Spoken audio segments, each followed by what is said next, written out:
and wish all the best. Thank you. Thank you, sir. Now I invite Dr. Jose, sir, past President IAP Kerala, for the felicitation. Jose, sir.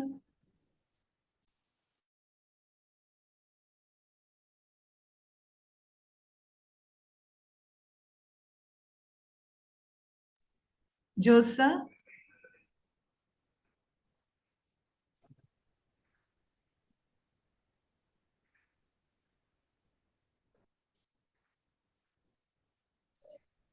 I think user is not connected. Dr. Balendra sir is there. Your review member. Balchandran sir, could you please speak a few words, sir? Respected President, Dr. Shimi, Dr. Ranjit, Dr. Naushid, Dr. Riaz, Secretaries Salaluddin, Dr. Vidu, and all Dr. Smita, and our guest speaker, Dr. Lasida, and all friends. This is the second time I am attending AHA program. This has been recognized in our last EB at the National EB, and many of the EB members has requested to share the AHA action plan, that sexual and reproductive health module. So we didn't commit anything because we had to ask the permission from the AHA leaders of the state.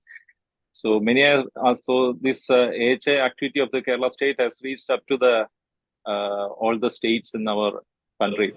So I congratulate AHA and IAP Kerala state for all the activities, and also Dr. Naushid and Dr. Salaluddin for the activities of Karnataka for the Vadagara branch. So I wish this program all success. Jai Hind, Jai IAP, Jai AHA. Thank you. Thank you, sir. I think Prashant sir is there. I have a doubt. Next is Dr. Prashant Pavitran, Vice President, IAP Kerala. I couldn't see sir on screen. Even Ashraf sir has not joined. Not joined.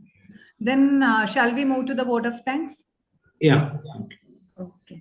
Now for the vote of thanks, I invite Dr. Salaluddin, IAP Secretary, Vadagara. Good evening, all. Respected State IAP President Dr. Shimi sir, Chairperson of AHA Dr. Ranjit sir, President IAP Dr. Naushid, and all the seniors here. Our topic for today is cosmetological abuse in adolescents. Actually, it's a very relevant topic. As we all know, many cosmetological products are there, and many medical side effects we are getting with this cosmetological product. Like we all know, this one in Malayalam we'll be saying like Veluthittu Vara, like that. Many medicines are available, and many of them which are causing medical problems. So it's a very relevant topic. So first of all, I thank AHA Kerala for selecting this relevant topic, and IAP Kerala for supporting this program. Our speaker for today is Dr. Lesda Ali, and chairperson is Dr. Smita Murali, ma'am. And we thank both of them for the talk. And we have many seniors here, like Dr. Riaz sir, Dr. Jose sir, Prashant sir, Ashraf sir, Dr. Krishnamoshan, and all. And I thank all of them for participating in the program. And special thanks to Dr. Vidu Ashok, the Secretary AHA Kerala, for organizing this program. Thank you all. Thank you. So now it's time to know more about how to get beautiful, and which is not much beautiful will be explained. Now we have none other than Dr. Smita Murali as the chairperson for today's talk. Ma'am is a pediatrician with a special interest in dermatology. So she is our consultant pediatric dermatologist working at Government Health Services, Taluk Hospital. She is the chairperson of Kerala IAP Pediatric Dermatology Chapter. Over to you, ma'am. Thank you, Dr. Vidu. First, let me thank the organizers for giving me this opportunity to share this very important topic And in practice, as being a practicing pediatric dermatologist, I'm seeing a lot of cosmetic abuse cases. So thank you, Team AHA, for choosing this topic.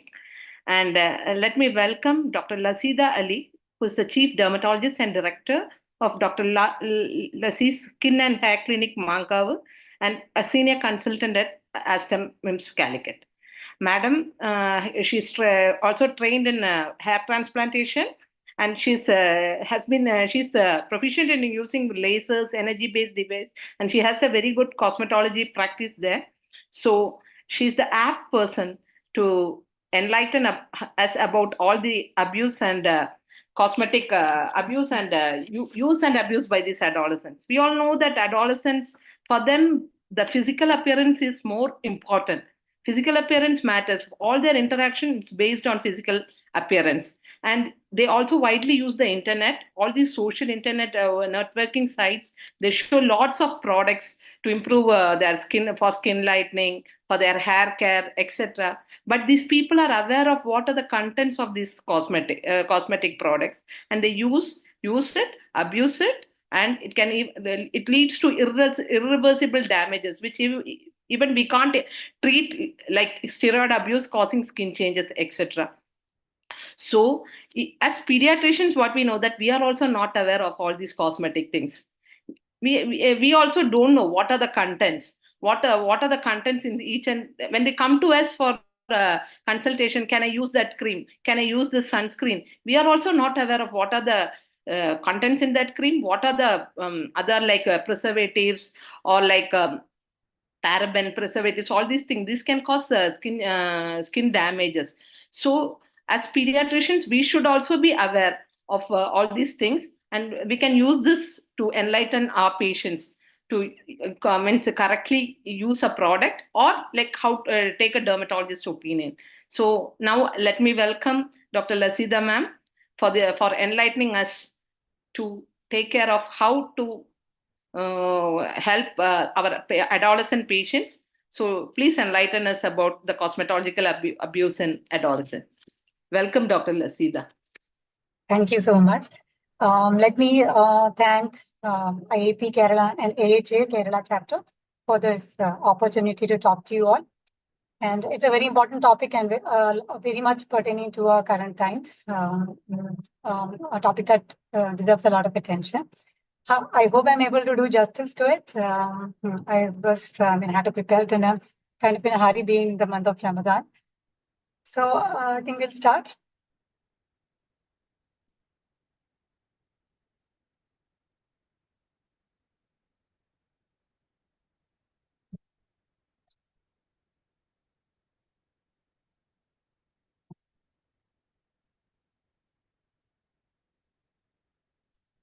So is it visible?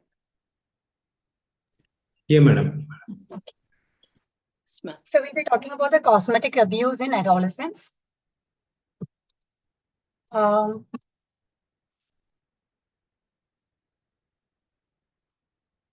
so through this talk, I plan to help you define what cosmetic products are, discuss the reason for the popularity among adolescents, the extent of that popularity, and about the importance of understanding the impact these cosmetics have on our adolescents, the side effects, what to do to be dealt, how it should be dealt with, etc. So as we know, cosmetics are products which are applied to the skin for the primary purpose of aesthetic enhancement. They may be natural or synthetic, and they encompass a wide range of items which may be used for enhancing the appearance or simply for maintaining skin health or hair health. So these include makeup, skincare products, hair care items, nail care items, etc. Makeup, in short, covers facial flaws and enhances one's self-confidence and interpersonal relations, as not only does it serve as a clothing for the face, but it has also become a medium that connects human emotion. Whereas skincare products, they care for and enhance the sheen of the hair, the glow of the face, skin, nails, etc. So that is the difference between makeup and skincare products. And both are considered as cosmetics. So the common cosmetic products are the color makeup, That includes foundation, lipstick, eyeshadow, rouge, etc.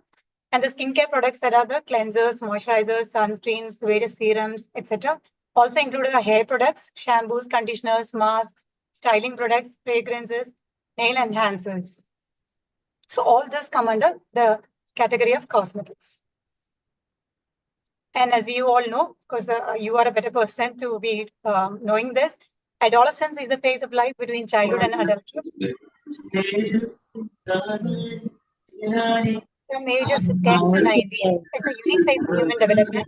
Teenage is also roughly around the same time. And it is an age when girls and boys become very conscious of their appearance. And a girl child's initial experimentation with cosmetics can be seen as a step taken towards developing female identity. So that should be kept in mind. So actually, cosmetic abuse, how can we define that? It is a very subjective terminology or relative, because when you talk about makeup, what is too much for one person may be too little for the other person, and you can't really talk of it in terms of makeup abuse. Well, when it comes to, but I would like to talk about it in two ways. One would be the fairness cream abuse, and the other would be about the skincare abuse or the excess use of skincare products by adolescents. So I guess cosmetic abuse would be a terminology introduced by maybe Dr. Vidhu. So the word about the popularity of cosmetics. By the middle of the 20th century, cosmetics were in widespread use by women nearly in all the industrial societies. And the cosmetic industry becoming a multi-billion-dollar enterprise by beginning of the 21st century. So that market is that huge. And in countries like the United States, even men have started taking up makeup, and with the numbers still increasing in the 21st century. And cosmetic brands too have been increasingly targeting men. The soft, pretty boy look in South Korea has become a more widespread in recent years, particularly among the younger generation. This trend is known as the K-beauty trend, which is popularized by the K-drama and K-pop, etc. So the younger generation would not be far behind. And because of the fast decreasing age of makeup users, many companies, from drugstore brands like Rimmel to higher-end products like Estee Lauder, they have been expanding the market by introducing flavored lipsticks, glosses, cosmetics packaged in glittery and sparkly packages, and using younger models to market and advertise their products. And the social consequence of younger and younger cosmetics use have had much attention and media over the last few years. So why do we use these cosmetics? It is used to enhance our appearance and improve self-expression due to the peer pressure, peer influence, peer trends. And of course, they use in media portrayal and advertising. So women may utilize cosmetics for a variety of reasons, from appearance anxieties, conforming to social norms for public, combat public self-consciousness, for personal satisfaction, self-esteem issues, etc. And it is said that individuals with negative esteem have been identified to achieve superficial satisfaction and self-fulfillment with application of cosmetics. So when it comes to the younger generation, social environment and factors like peer opinion, popularity among peers, changes in financial situation, parental divorce, etc., can produce a negative self-esteem and motivate them to use cosmetics for or even for undertaking cosmetic procedures. So negative self-esteem may be one reason. Then, of course, most important is the social media and its selfie culture, which are the main reasons why young teenagers are buying a wide array of makeup products year on year. Platforms like Instagram and Facebook play a significant role in shaping beauty trends among the youth. The online market for purchasing cosmetics has seen a rapid growth in India due to increasing internet penetration. And in 2024, the revenue in the cosmetic market in India is estimated to reach 6.45 billion. And concerns. One very important concern is about the safety. Even in the United States, the product labeled as cosmetics do not need FDA pre-market approval, and the companies also do not have to report to FDA about the post-marketing side effects or problems. And in India, despite the Drugs and Cosmetics Act of 1940, manufacturers continue to use inexpensive and cheap raw materials, which aided by little to no regulation of chemicals used in cosmetics. Chemical additives are added to cosmetic products to enhance their effectiveness, viability, quality, performance, etc. So there's a huge, when products are labeled as cosmetics, they escape a lot of stringent measures. And so there is a big concern for their safety. Then allergic reactions are the most commonly seen side effects due to the overuse of makeup and skincare products.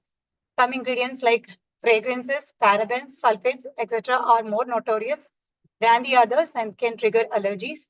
Now, parabens are common preservatives used in cosmetics, even in food, and they are notorious to produce allergies. And there's a lot of controversy surrounding the parabens. There are studies pointing towards the toxicity of parabens as an endocrine disruptors as well. But there are other studies contradicting this finding as well. But it would be safer to use paraben-free products. Similarly, sulfates are also prone to cause allergies. They can dry out. They're basically found in shampoos and conditioners, and that can cause stripping away of natural oils and dryness of your hair. So these are the common allergens found in the commonly used products. So patch tests are usually advised before these products are used. Then talking about the skin damage, it is very important to remove all traces of your makeup before you retire for the day. But adolescents, the teenagers, seldom resort to this rule.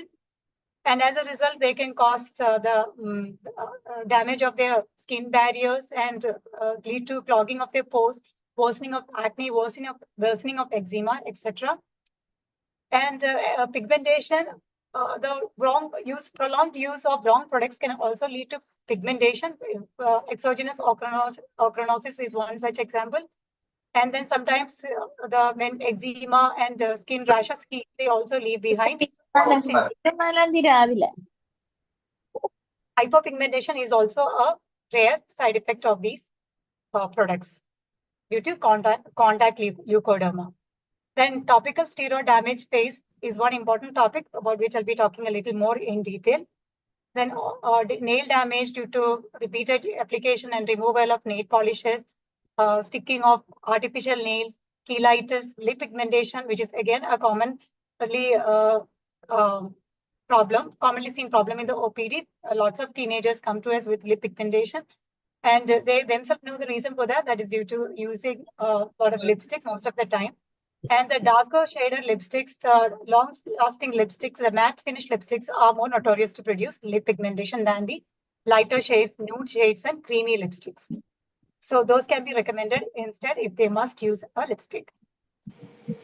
And of course, the psychological impact the abuse of cosmetics have on these youngsters is very, very important.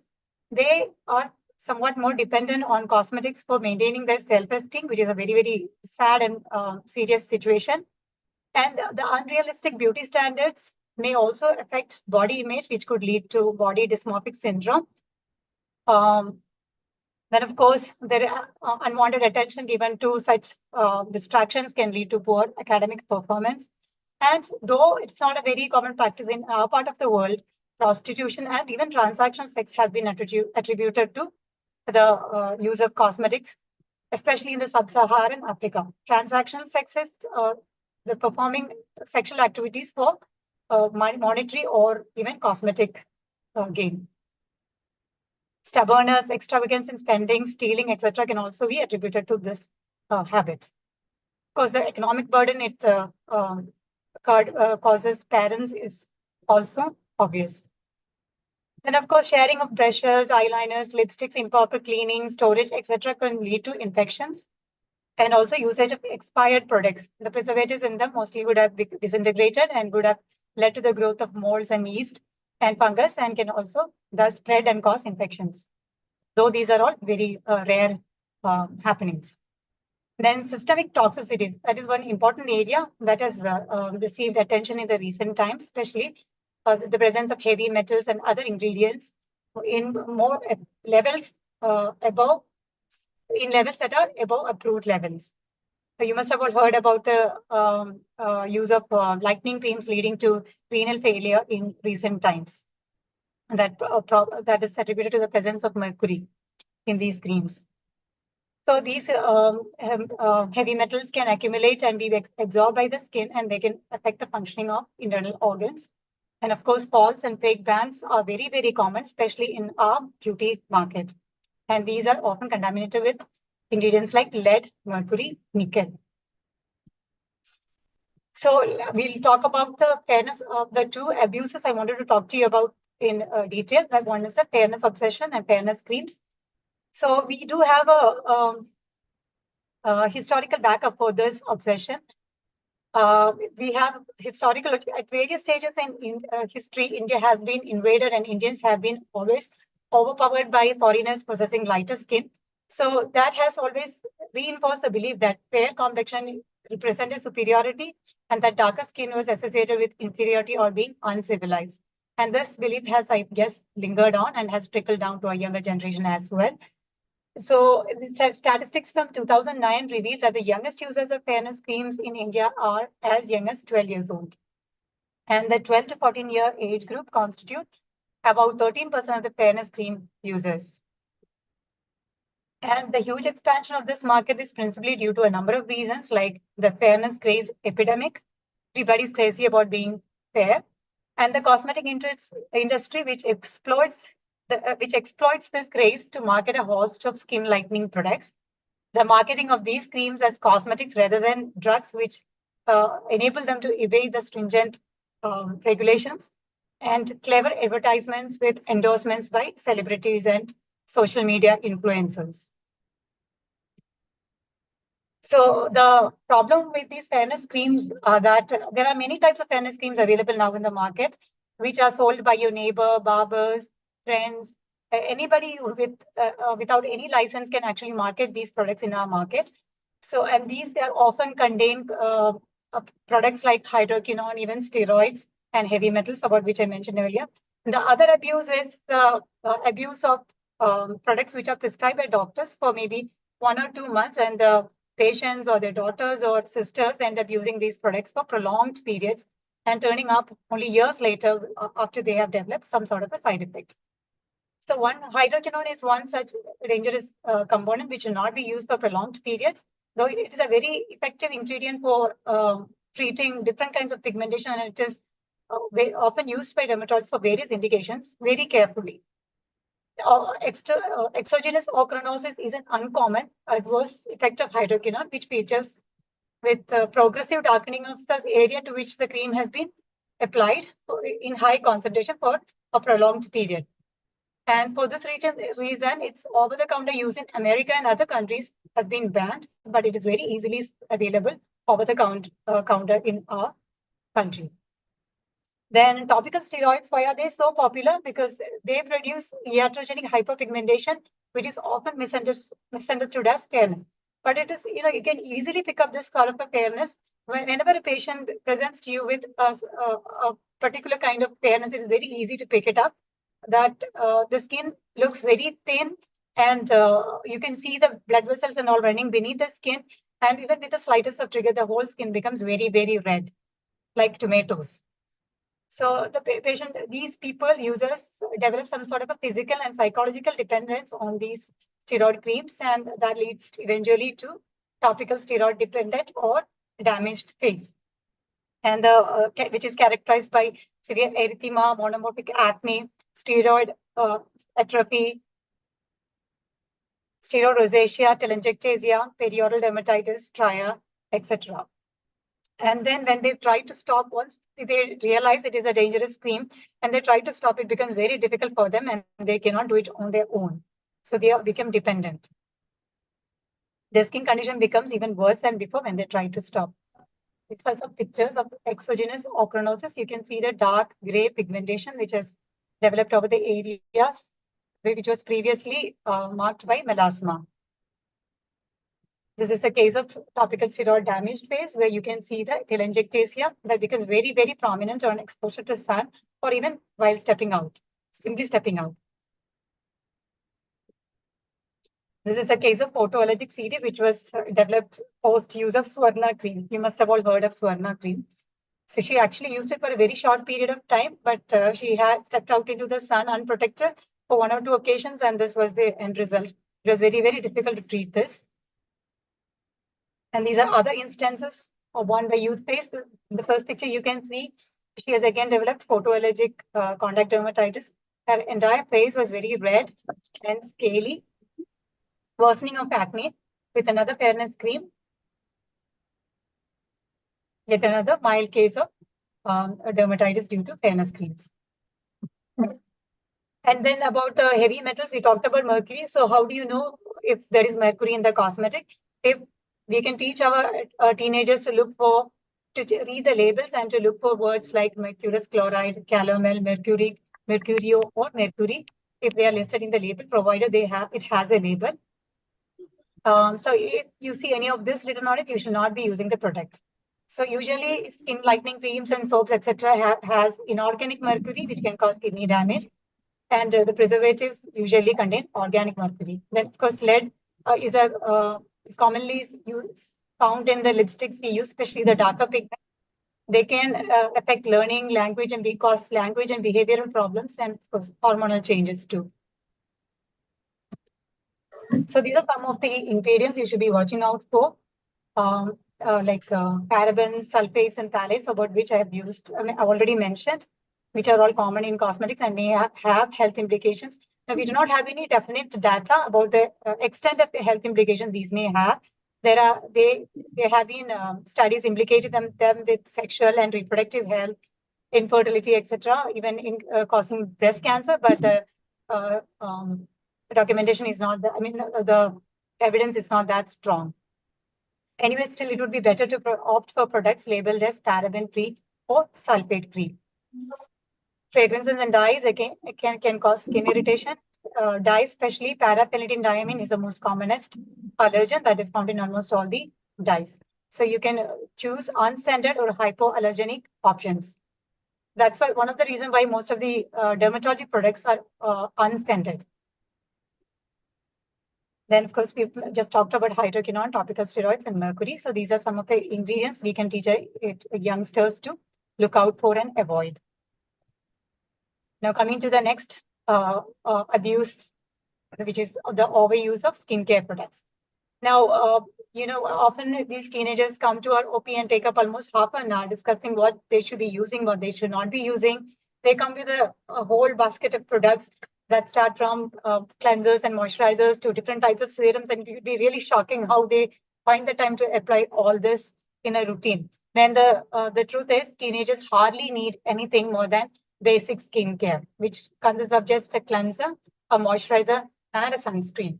Because the age is already in its supreme time period, the collagen production is at its best. The skin is in its best possible quality. So all they need is a cleanser to keep it clean, which should be used twice a day to remove the dirt and oil, because they are going through a time when they are prone to get acne. So keeping the skin clean, dirt, and oil-free helps to keep acne away. And a moisturizer helps to combat the daily damages our skin is exposed to with sunlight, pollution, etc. Then they should be advised on using a lightweight, non-comedogenic moisturizer, preferably a prescription grade 1. Then, of course, sunscreens, even if it is just SPF 30, they should always be advised to use an SPF when they go out into the sun, especially. Again, the use of sunscreen, for us, it is not as important as it is in the Western society, because where they have they are almost at 3 times more at risk of developing different types of skin cancers than us.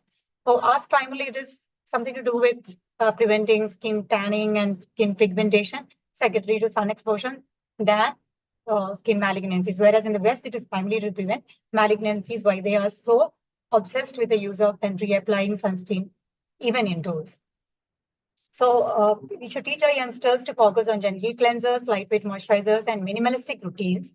And they should also be advised about the importance of not just applying skincare products, but also adopting healthy lifestyle choices, which also improves their skin health, like proper diet, good nutrition, exercise, etc., and sleeping on time, which it is really hardly followed by our youngsters.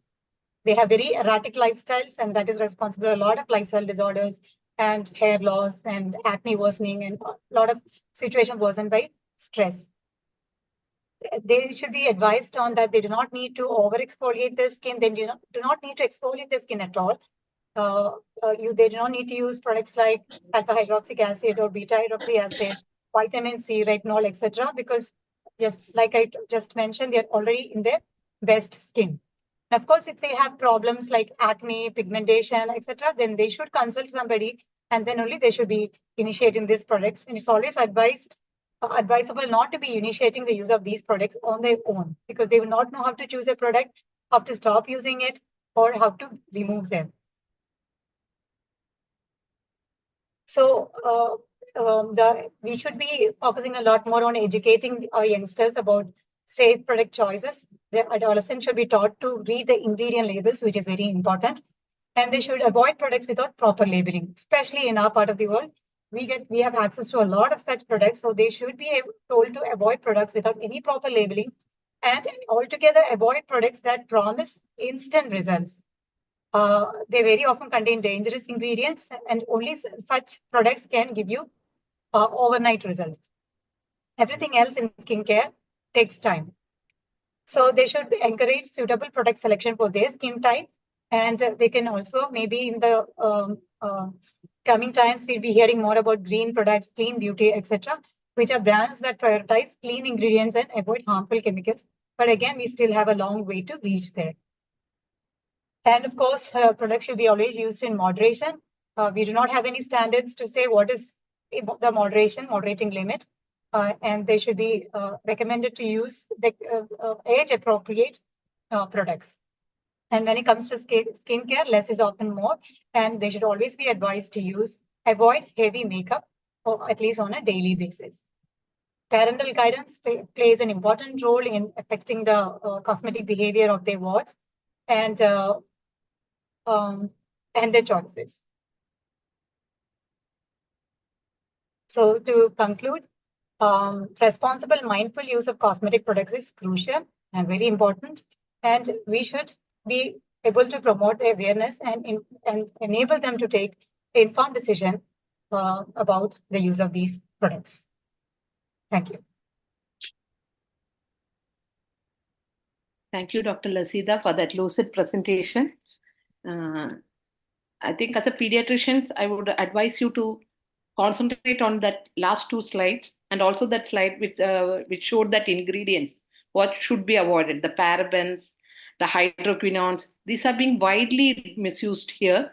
And so that three slides are really, that I would say that was the crux of this presentation. We should also be aware that all these products are being seen in these cosmetic labels, and these are being badly misused, and the damages caused are so irreversible that it is remaining a scar on their face and also a scar in their life. So thank you, madam, for that very good presentation. And the topic is open for discussion.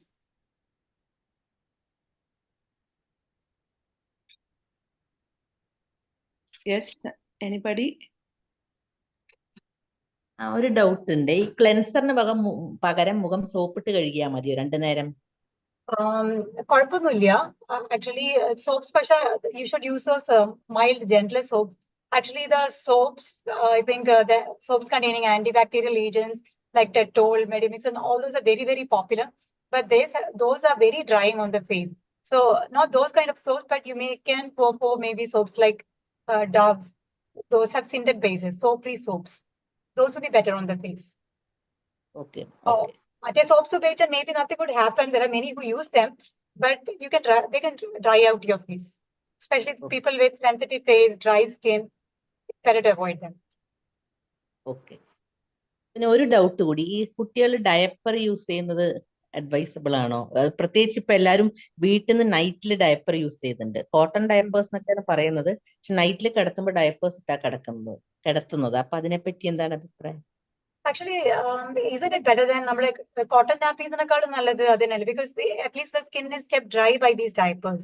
Whereas cotton nappies, they do not absorb. About the wet tight and baby what we find is, the irritant dermatitis due to urine or even fecal matter, everything is more in those patients using cotton. If you can just keep the baby very dry, then maybe that is good. But I think diapers are not that bad. Okay. Providing you don't keep them overnight, and if you can manage to change them at least once at night, maybe it's a good option. And the fit should also be right. It should not be too tight, so that again, the skin comes too much in contact. Barrier creams also help. അല്ല പണ്ടത്തെ cotton തുണികളാവുമ്പോ നമ്മൾ വെറ്റാവുമ്പോ അപ്പൊ തന്നെ മാറ്റി കൊടുക്കില്ലേ? Diapers ആവുമ്പോ നമ്മൾ വെറ്റാവണോ അറിയില്ലല്ലോ. Night time ചിലപ്പോൾ നമ്മൾ അറിയാണ്ടൊക്കെ പോകുമ്പോഴേ may be day time okay, but night ടൈമിൽ may be we can pick it up so much. നമ്മൾ ഉറങ്ങിപ്പോയാലൊക്കെ അറിയില്ലല്ലോ. അപ്പൊ ആ യൂറിൻ ശരിക്കും നനഞ്ഞ് അതിൽ തന്നെ കിടക്കുമ്പോൾ ദാറ്റ് ഇസ് മോർ ഇറിറ്റേറ്റിംഗ്. യൂറിനും എന്താണ് ഫീക്കൽ കണ്ടാമിനി അതൊക്കെ ഭയങ്കര ഇറിറ്റന്റ് ആണ്. So may be even one night അങ്ങനെ കിടന്നാൽ നെക്സ്റ്റ് ഡേനെ ചിലപ്പോ ഇറിറ്റന്റ് ഹെപ്പറ്റൈറ്റിസ് വരാം. അപ്പൊ ഡയപ്പേഴ്സിലും സെയിം തിങ് അല്ലേ?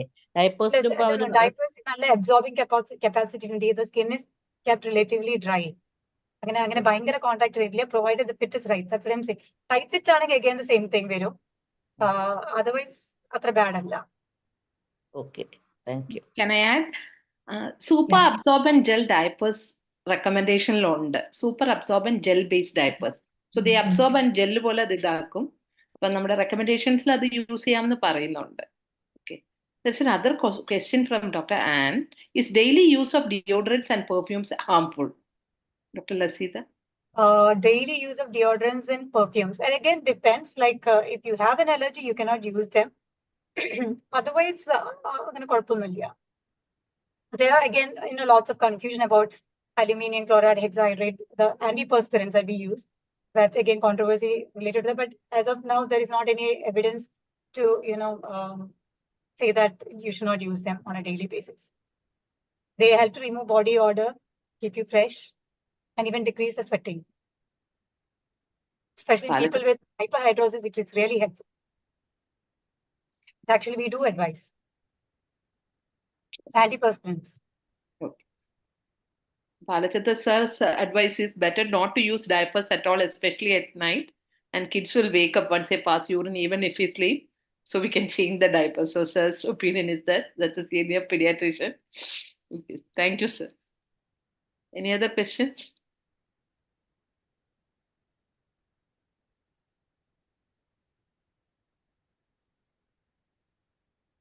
So, Bidu, if there's not much, any other? Ma'am, a few doubts were there. One was already, I think, in this talk, Dr. First, let me thank Dr. Lasida for such a the presentation, which has given a lot of insight for us. Because many of the pictures we would actually, I think once again we should just go through that, so that when you see, at least you will be able to recognize and to refer and to advise them, and all these things are possible. Because the abuse is increasing day by day. This topic actually we thought of putting us when my friend was discussing. The school teachers have been requesting dermatologists to come forward and give classes to 11th and 12th standard children, because they are seeing them using a lot of cosmetics and other products and coming, and some of them actually needed medical help also. So it is alarmingly, this problem is actually alarmingly rising. So it is good that we got an insight into this. I think one doubt when we put into group, one of the doubts was about sunscreen, whether it can be used, which she has already clarified that it can be used, and an SPF more than 30 will be enough. Only thing is daily it can be used, right? Because when they're going out, they're going to school, that's fine. Yes, if they have exposure to sun, it is used to, advised to use a sunscreen before, 20 minutes before going out. But depending if she's using, if they're using physical sunscreens, then they can just use it when they are, even while stepping out. The quantity should be correct. They have to use at least 2 fingers of sunscreen for the face and neck and ears. Then only it provides the SPF protection that is labeled on the product. To get that same SPF, you have to use 2 fingerfuls of sunscreen. So it's not a small, you cannot use this much and get 50 SPF or 30 SPF. To use 2 full fingers, and that should be reapplied every 3 hours or 4 hours, depending upon the intensity of your sun exposure. Okay. But again, this is not as important for us as the Western society, where the cancer incidence is very high, but it is good to use a sunscreen. Okay. Then one more thing, like out of interest, these skin changes once it occurs, do they really revert back to normal if we stop the products, or you have to do Yeah. more help for them? On the type of reaction. If it is just an allergy, yeah, you stop using the product, maybe use a good moisturizer, gentle cleanser, etc., and give it some time to revert back to its original condition. But steroid damage, that could be permanent. It takes a long time to heal. Yeah, some of them do recover, but some of them, once the telangiectasia and all that appears, it becomes permanent. It does not go back. Okay. Atrophy, striae, then telangiectasia, all that is permanent. And that does, we do see a lot of patients, not just teenagers, but I mean, the older population actually. Actually, teenagers, I think more than makeup nowadays, they use more skincare products. That is more, I think, trending. They want natural, they want to look naturally more beautiful and glowing and, flawless. So rather than makeup, I think the teenagers and adolescents are more hooked up on skincare. Yeah, the glass glow skin. Glass skin, yes. Yeah. That again is, from Korea. Korean products. Korean skin, yes. Okay. They're really into the healthcare and skincare sector, Koreans. Actually, not only them, even the way they present it, no, everyone gets attracted. But Yeah, by our that's true. aging things, maybe less of us, more of them. I think more, Smita ma'am, more doubts are there in the Yeah, chat yeah. box. Yes, ma'am. Okay. Yeah. What about the use of talcum powder? This is the question. Use of talcum powder. Well, talcum powder is also okay. It's kind of an inert object, doesn't actually it is pretty okay. Actually, we do ask, I mean, some people when they use sunscreen, they find the face looking very oily and all. So we tell them to put a little bit of talcum powder or compact powder on top, so that it becomes a more matte-like. And It's only, I think talcum powder only received attention when it was used in the perineal area of babies and all that, and later on progressing on to produce complications. because they Maybe used when to it is apply inhaled this also. Yeah. powder in the intertriginous areas. Yes. So Mhm. that is one thing. Yeah. And there's a question about hyperpigmentation of neck and flexures. So maybe acanthosis nigricans is what Yeah. Mhm. the doctor is meaning. So how to go about that? Hyperpigmentation of neck and flexures. That's the So I question. guess you have to look out for the causative factors. Maybe there is an underlying, maybe the child is overweight, any endocrine problems. So in this age group, problems, metabolic syndrome and all is less likely to be there, but it is good to keep a watch. Sometimes they may develop those symptoms later on. You can give creams containing maybe glycolic acid, urea, and that helps to lighten the pigmentation along with lifestyle changes. And another question coming up is what about the use of kajal? Opinion on using kajal? Kajal is also fine. People say that using prolonged use of repeated use application of kajal can lead to dark circles. That's not true. If you properly clean it away, it goes off. It doesn't get deposited in your skin. It's not like tattoo. Any allergic contact dermatitis to kajal? That is possible with anything, right? Some people see PPD is a common ingredient that can be mixed to give that black color. So if things like that are used, they can produce allergy. Yeah. But pure kajal as such is not a problem. Okay. Yeah, but sometimes you can get those chalazion and all that. You can block the ducts, so you should avoid the water line when you use kajal. Yeah, that we'll have to personally. Means depends on the personal this thing. Yeah. Okay. Then any other question? Like out of interest, like now with these products, fairness products, we are seeing with the natural things. No, we are actually like chandan powder, like that. Many things are there. Not only powders you mix. Have you actually seen using that for a long time? Did they have any of these skin problems, which we have seen with the fairness creams and things? Not that kind of not the kind of problems you see with fairness creams without any label. And the instant overnight fairness creams, not that kind of problems. But yes, you can develop contact allergy, photosensitization, especially with turmeric application and all that you can get. And people apply turmeric, lemon, everything on their face. Even all those can produce these kind of irritation and photo allergies. So even natural food items are not 100% fair. Even that can cause problems, maybe to a lesser extent. So these should be avoided in those people with sensitive skin, acne-prone skin, eczema-prone skin, rosacea, etc.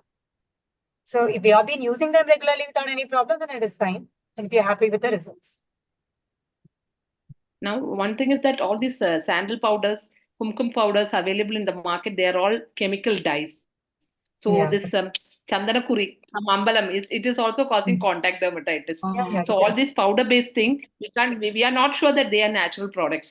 You cannot. So they may better to, also I cause always skin ask them to damage. use that sandalwood this thing and not use powders, henna powders, all available in market. All are just pure chemical dyes. So all these are causing contact dermatitis. And that chandanam, which is being given in the Not just temple, contact, even sometimes even causes leukodema. contact dermatitis. So all these powders we should be means before advising, ask them to use the normal manjal rather than this turmeric powder. So all these things are there. So we should be aware of that also. Then there's a question on use of hair colors in kids and use of hair dye in adults. Hair Hair dye. colors in kids. Can we use hair colors in kids? I don't know if they will stop using it even if we told them not to use. PPD is the main culprit. The main problem with dyes. Paraphenylene diamine, that is the most common allergen. Very notorious too. But again, not everybody reacts. Only few, very small percentage of our population reacts to PPD. So usually they do patch test before these colors are used. And if it is just applied to the ends, maybe it doesn't cause much of a problem. It's when the whole, maybe when the scalp is, breached, that is when they may develop allergies and all that. Allergy is the main problem. Allergic contact dermatitis. Then there are, implications of long-term risk with prolonged use of hair dyes, maybe in adults. Some people say leukemias and lymphomas and all that, but there are theoretical risks. There's no solid evidence incriminating them. So that is But the almost all. Yeah, PPD. That is the one we should watch out for. That is the one which is causing a lot of Even in problems. henna powders, they add PPD. Black dye, black henna, Black that has PPD. Yeah. And another question: hair straightening harmful or no? That's one question. Hair straightening harmful or no? Yes, it's very, very damaging to your hair because it totally distorts the original structure and strength of your hair. The extremes of temperature are what they use, and then chemicals like formaldehyde. If they're using formaldehyde undavum. You can make it out from the smell, when formaldehyde is released. So these two are very injurious. Even for the hairdressers, formaldehyde is very dangerous. I think more than the client, it is more dangerous for the hairdresser, formaldehyde. And straightening, blow drying and heating ആണ് മുടിക്ക് കൂടുതൽ damaging. Very, very damaging ആണ്. കുറച്ച് നാളത്തേക്ക് നല്ല ഭംഗിയിൽ നിൽക്കും. Then it becomes even more frizzier, more hair fall, breakage. And കുറച്ചൊന്ന് അങ്ങോട്ടും ഇങ്ങോട്ടും ആയാൽ മുടി full മുറിഞ്ഞങ്ങ് പോകും. So it is, I don't know, പറഞ്ഞിട്ട് കാര്യമുണ്ടോ എന്നറിയില്ല, but maybe just once in a while, maybe the most important function, maybe you can just let them do. That's what I tell my patients. Then about like the serums you had mentioned, no? Like for the teenagers, they can use serum. Is it actually Obviously, yeah. See, why do you use serums? For anti-aging are the main thing. The teenagers and the anti-aging, they are in the prime. Okay. So actually not advised at all. Okay. Suppose they have some marks or the problem, so rather than going for these dangerous creams and stuff, maybe then they can use vitamin C to lighten those marks and all that, but not for that anti-aging routine or caution. If they have additional problems, sunburn, suntan maran, maybe you can give.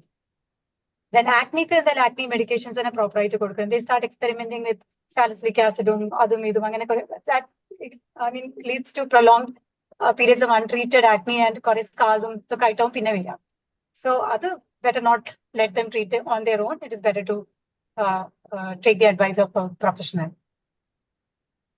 What they can use is a moisturizer. Teenagers now a moisturizer or a sunscreen and a cleanser, or what even a soap would do with a gentle one. Another question: periorbital hyperpigmentation, is it because of high screen time? What is the treatment? Periorbital hyperpigmentation, high screen time. My screen time won't be why periorbital. No. I don't think so. Periorbital there are reasons and screen എന്നൊക്കെ വരുന്നത് മറ്റേ ഈ light അല്ലേ, blue light ഒക്കെ പറയുന്നത്. അതങ്ങനെ tanning അങ്ങനെ ഭയങ്കര ഡാമേജസ് ഉണ്ട്. തിയററ്റിക്കലി പറയുന്നുണ്ട് നമ്മുടെ മെലാസ്മ വേഴ്സൺ ആക്കാൻ നോക്കുക. as such അങ്ങനെ വലിയൊരു ഡേഞ്ചർ ആയിട്ടൊന്നും പറയാൻ വയ്യ. Periorbital pigment may be due to common reason ഇതാണ് seborrheic dermatitis, atopic dermatitis, ചെറിയ eczema വരുന്നുണ്ടാവും. So which may not be noticed. അത് പോകുന്ന സമയത്ത് leaves behind pigmentation. Seborrheic melanosis, that is pigmentation secondary to seborrheic dermatitis, it is very difficult.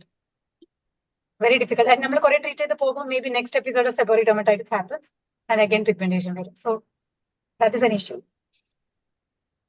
Then another question. Yeah. After the age of 30, facial needed ano? How frequent? 30 years. 30. After the age of 30. Okay. Facial need it's a choice. Facials, skincare treatments are a choice. There are people who come and do them regular intervals after a particular age. Once they start seeing signs of aging and all that. If you don't want to age, drastically, if you want to age more gracefully, it is okay to go for all those treatments. It does help. They are useful, not facials. There are treatments like chemical peels, lasers, laser toning, treatments, and then there are hydrofacials also. So they're all helpful to some extent along with your skincare routine following. We do not recommend the parlor-based facials because other products are not scientifically chosen. They are not skin-based, skin type-based. They are random products used for almost everyone. Same things on a depending on your paying capacity, you choose one facial and you do it. That's all. So we don't recommend parlor or salon-based facials. These kind of treatments are better. One ഒരു more doubt question. ഒരു doubt ഉണ്ട്. ഇപ്പൊ ആൾക്കാർ ഈ കുട്ടികൾ ചെറിയ new born babies ഒക്കെ അവരുടെ അമ്മമാര് ഹിമാലയ സോപ്പ് നല്ലതാണ്, ജോൺസൺ ബാഡ് ആണെന്നുള്ള, എന്താണ് അതിന്റെ opinion? Johnson kore controversy ko vannondi ipo out of the market. So now they have to find something which they can use. Himalaya avaru herbal aanallo parayunnathu. Adukonde that is, it's very popular, people use it.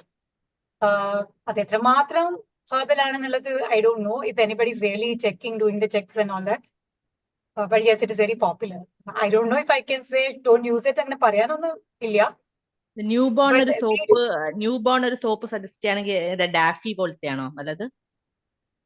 Daffy, we usually recommend Cetaphil, Sebamed. Daffy ഏതായിരുന്നു? ഇതൊരു brand. Okay, എനിക്ക് Daffy അറിയില്ല. Dermadune ഒക്കെ ഉണ്ട് baby soaps. ഞാൻ പഠിച്ചിരുന്നപ്പോ ക്ലോഹാട്ടി നിയോണറ്റോളജിയിൽ Dove പറഞ്ഞിരുന്നു. Dove is also still okay.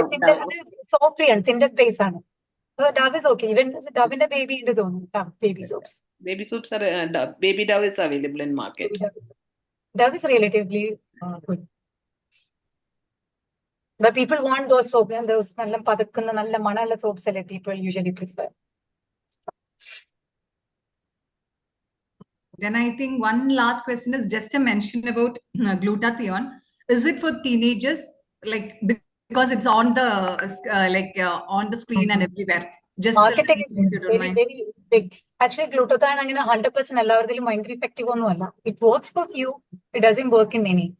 So നല്ലതാണെന്ന് ചോദിച്ചാൽ I won't say why നല്ലത്. It's mainly taken for again brightening and improving your complexion and all that. So teenagers ഇപ്പൊ എന്താ അതിന്റെ ആവശ്യം? Antioxidant ആണ്. But they are not short of antioxidants. So നല്ലതെന്ന് പറയാനൊന്നുമില്ല. Again, results are very temporary. അത് നിർത്തി കഴിഞ്ഞാൽ അതിന്റെ results in 1 or 2 months will go. So you have to go on taking for the rest of your life. So definitely not for teenagers. Unless they are getting married when they are 18 or 19 maybe. And they want that brightness for function. It's not harmful. We have not come across any problem with taking glutathione.